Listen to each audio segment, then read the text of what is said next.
I am thrilled to be joined by an amazing panel of publishers today to talk about the future of programmatic being now when it comes to political ad buying. And it's an exciting time, of course. So I'm going to jump right in.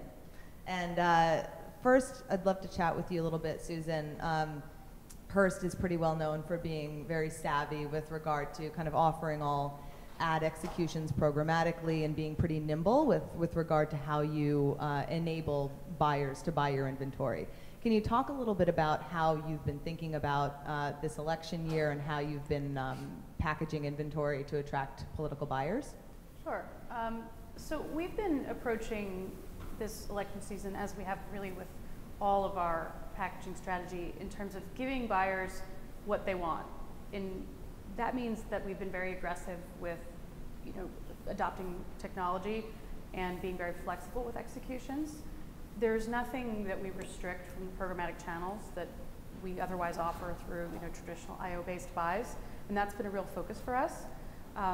We allow all the standard ad sizes, but we also allow high impact units, oversized units, takeovers, pre-roll, outstream video, you name it, we can do it. We can offer things like sponsorship priorities, all sorts of different kind of targeting, both audience and contextual. So it's a really broad array of opportunities that we can package together depending on what the buyer needs. I think the biggest focus for us, though, is actually getting buyers to know that we can do that. Because as a newspaper group particularly, we are a collection of local news sites, which often aren't even on the radar of a lot of national buyers, which is where a lot of political, sort of category falls into. And so getting recognition from buyers that we can actually represent a huge amount of audience across the country as a network of newspaper sites and offer this incredible flexibility, that's kind of our focus, is just getting that out there that buyers can work with us. Yeah, that's interesting. Do you think that from the local news perspective that there's a sense that maybe that the scale isn't there? Is that where maybe there's a bit of a roadblock? And how do you think about working with technology partners to potentially kind of solve for that or have a different narrative for the buyers? I certainly think so, and I think historically, some of these individual newspapers don't offer very much. They don't, in and of themselves, right? They're mostly focused on print operations and local advertisers. But when you add them all together, we have 2 billion impressions a month. We're not small. No. But when you go to each individual paper and try to work with them, it's a lot of overhead. A traditional IO-based approach to that is probably not historically had been worth maybe the effort. But with our programmatic partners like OpenX, that's easy.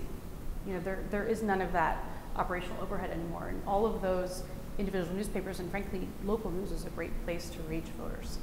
People who are reading the newspapers care about issues, and that's where people are learning about a lot of things. And so having political messages alongside that content could be really powerful, and it's much easier to do than I think a lot of buyers realize. Yeah, absolutely. So in terms of kind of that communication between buyer, seller, utilizing an intermediary like an OpenX or a technology player to kind of help have those conversations around what's possible. What do you think are kind of some of the early successes you've seen, right? Because this is still kind of early days for political advertisers utilizing data-based buys. What are some successes, and what are some things that you kind of don't see working that are perplexing you? I think perplexing. I'm going to start with the perplexing part. Good. We haven't seen as much spend come into programmatic channels this election cycle as we had expected. There was a lot of conversation, but a lot of sort of hesitation to pull the trigger. And I don't know if that has something to do with the unusual nature of this particular election cycle and where the budgets are falling, or it's a hesitancy to sort of spend in programmatic. Because we have done a number of really interesting things in data. We've got custom first-party data segments based on voter registration data overlaid with subscriber data. So we've done some really amazing things for political buyers that can get them really unique access to audiences. So I think the ability to offer those things has been a tremendous success. I'd love to see more uptake of those things, and I think some of that may be an awareness issue, or it's just still new. But that's where our we're really pushing a lot with our partners because we rely on them, not just to execute, but also to get the communication out to buyers and represent us.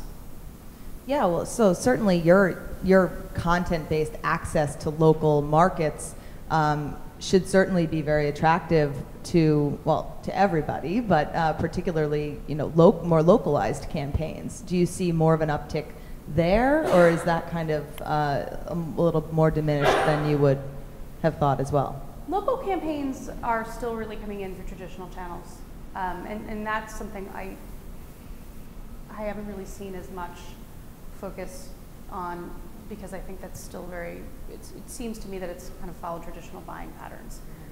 The national dollars are where we've heard most of the programmatic conversation.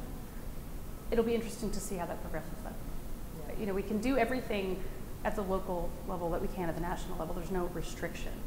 It's all technologically possible. Yeah, that's great.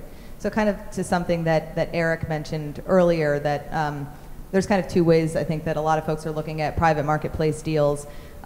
Through a tech provider like OpenX, we do what we call multi-publisher deals, which kind of enables multiple premium partners, maybe let's say all local news partners, to kind of package their inventory together and sell that at scale to buyers.